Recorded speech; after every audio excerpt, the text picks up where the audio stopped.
Vaniyamma food കഴിക്കാണോ? അതെ, നോക്ക് വേണോ കഞ്ഞി? ആ.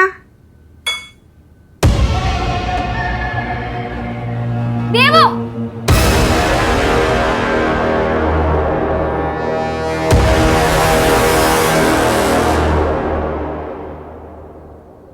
പേടിച്ചു പോയില്ല അഞ്ജു. നിങ്ങൾ കുറച്ച് പേടിക്കുന്നത് നല്ലതാ. നിന്നോട് ഞാൻ പറഞ്ഞിട്ടില്ലേ അവരുടെ ഒന്നും വാങ്ങി കഴിക്കരുതെന്ന്? ഒരു സ്പൂൺ കഞ്ഞിയല്ലേ കഴിക്കുന്നുള്ളൂ. നിനക്ക് കഞ്ഞി വേണേ ഞാൻ ഉണ്ടാക്കി തരാം. ഇവരുടെ ഒന്നും കഴിക്കണ്ട. വാടി ഇങ്ങോട്ട്. ചെല്ലുമോളെ, ഇനി എന്റെ കയ്യിൽ നിന്ന് കഞ്ഞി വാങ്ങിച്ചു കുടിച്ചിട്ട് നീ നശിച്ചു പോണ്ട. ഇതെന്തൊരു കഷ്ടാ. വാടി ഇങ്ങോട്ട്. അവരുടെ കഞ്ഞി.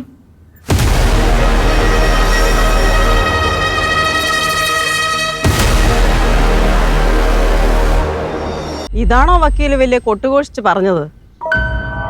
സത്യം പറഞ്ഞ കേട്ടപ്പോ ഞാനൊന്ന് ഞെട്ടി.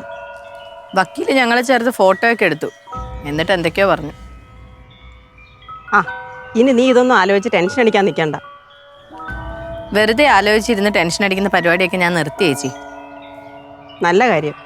നമ്മൾ സ്ട്രോങ് അല്ലാന്ന് കാണുമ്പോഴാണ് എല്ലാവരും നമ്മുടെ തലയിൽ കയറി നിരങ്ങാൻ വരുന്നത്.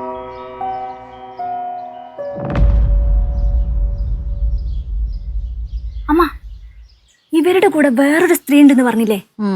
അവരാണിത്, സുധ. എന്തോ വലിയ സംഭവമാണെന്നാ വിചാരം. എന്നെയും ഇവിടെ ഉള്ളവര് എങ്ങനെ വരച്ച വരല് നിർത്തണമെന്ന് ഉപദേശിക്കുന്നത് ഇവരാ. അത് എക്സിക്യൂട്ട് ചെയ്യാൻ ഏട്ടത്തി. നീ വാ, അവന്റെ പ്രശ്നേ ഞാൻ തീർത്തു തരാം.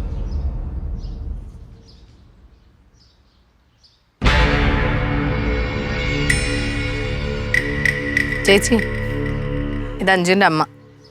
ആ, ഞാൻ സുധ. എന്റെ മോള് പറഞ്ഞായിരുന്നു ഇവളെ നിന്റെ പാവയാണെന്ന്.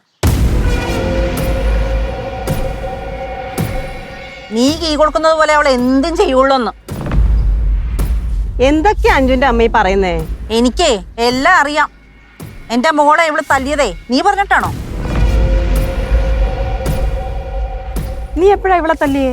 അതുപോലത്തെ വർത്താനല്ലേ ഇവളുടെ വായിന്ന് വീഴുന്നത്. നന്നായി. അല്ലേലും അവക്കൊരടിയുടെ കുറവുണ്ടായിരുന്നു. എന്നാലും അടിച്ച കാര്യം നീ പറഞ്ഞില്ല. ചേച്ചി, ഞാൻ പറഞ്ഞിരുന്നു. ചേച്ചി മറന്നുപോയതായിരിക്കും. ആണോ? ഞാൻ ഓർക്കുന്നില്ല. ഒരെണ്ണേ കൊടുത്തുള്ളോ?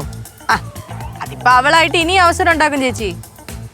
എനിക്ക് ദേഷ്യം വന്നാ ഇനിയും തല്ലു.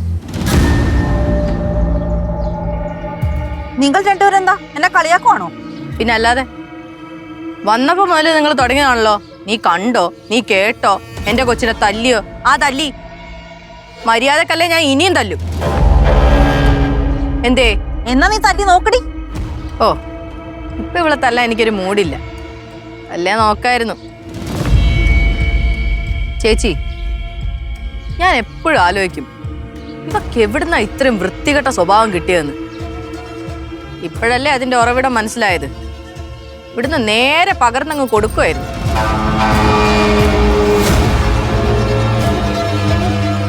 രാവിലെ മുതലുള്ള പോക്ക് കണ്ടിട്ടേ അമ്മയും മകളും കണക്കിന് എൻ്റെ കയ്യിൽ നിന്ന് വാങ്ങിച്ചു കൂട്ടുമെന്നാ തോന്നുന്നത്. നീ എന്നെ തല്ലോടി, തല്ലുവന്ന്.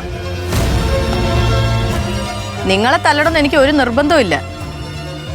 പക്ഷെ ചോദിച്ച് പുറകെ നടന്ന് വാങ്ങിക്കാതിരുന്നാ മതി. ഇപ്പൊ കാണിക്കുന്ന പോലെ. അമ്മ വന്നേ വാ. ഇവരോടൊന്നും സംസാരിക്കാൻ കൊള്ളില്ല.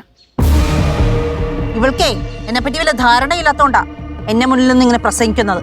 ആ, അത് തന്നെ. നിങ്ങൾക്കും എന്നെ പറ്റി വലിയ ധാരണ ഇല്ലാത്തോണ്ടാ എന്റെ മുന്നിൽ വന്ന് നിന്നോണ്ട് ഇങ്ങനെ പ്രസംഗിക്കുന്നത്. ഇവിടെ അടിച്ച കാര്യം മാത്രമേ പറഞ്ഞുള്ളൂ, വേറൊന്നും പറഞ്ഞില്ലേ?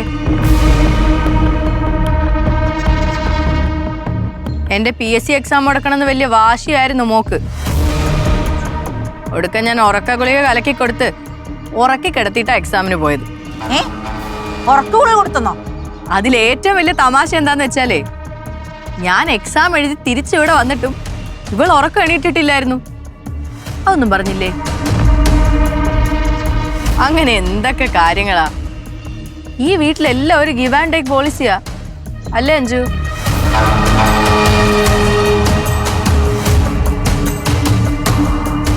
നിന്റെ ഈ അഹങ്കാരം ഉണ്ടല്ലോടി, ഞാൻ തീർത്തു തരാം. അയ്യോ, കുറച്ച് ദിവസമായിട്ട് ഞാൻ വിചാരിക്കായിരുന്നു എനിക്ക് ഇത്തിരി അഹങ്കാരം കൂടുന്നുണ്ട്, അത് ഇത്തിരി ഒന്ന് കുറയ്ക്കണമെന്ന്. ഞാൻ വിചാരിച്ചിട്ട് പറ്റുന്നില്ല. ഇനി നിങ്ങളൊന്ന് ശ്രമിച്ചു നോക്ക്, അല്ലേ ചേച്ചി? പിന്നെ അത് വേണം. ഇവളുടെ അഹങ്കാരം അഞ്ചുണ്ടമ്മ കുറച്ചൊന്ന് കുറച്ചു കൊടുത്തേക്ക്. നിങ്ങൾ രണ്ടുപേരേ എന്നെ കളിയാക്കാൻ എനിക്ക് മനസ്സിലാവുന്നുണ്ട് കേട്ടോ. കാണിച്ചു തരാം ഞാൻ. ഇപ്പൊ കാണിക്കുന്നുണ്ടോ അതോ ഒന്ന് റെസ്റ്റ് ഒക്കെ എടുത്ത് ഇത്തിരി കഴിഞ്ഞാണോ ഉദ്ദേശിക്കുന്നത്? അമ്മ വന്നേ. ഇതൊക്കെ എവിടുന്ന് കുറ്റിയും പറിച്ചു വരുന്നടി? എനിക്കൊന്നും അറിയില്ല ചേച്ചി, രാവിലെ മുതൽ തുടങ്ങിയതാ. പിന്നെ ഞാൻ കാണിച്ചു തരാം, പാഠം പഠിപ്പിച്ചു തരാം എന്നൊക്കെ പറഞ്ഞോണ്ട്. ഹോ, നിന്റെ അമ്മായിമ്മ ഹോസ്പിറ്റലാന്ന് വിചാരിച്ച് ഞാൻ ഒന്ന് സമാധാനപ്പെട്ടിരുന്നതാ. അപ്പൊ അതേ അടുത്തൊരെണ്ണം. ഇതൊക്കെ സിമ്പിൾ, ഞാൻ ഹാൻഡിൽ ചെയ്തോളാം. എനിക്ക് വേണ്ട ഒരു എന്റർടൈൻമെന്റ് ഒക്കെ. ഫ്ലവേഴ്സ് 9ാം വാർഷിക നിറവിൽ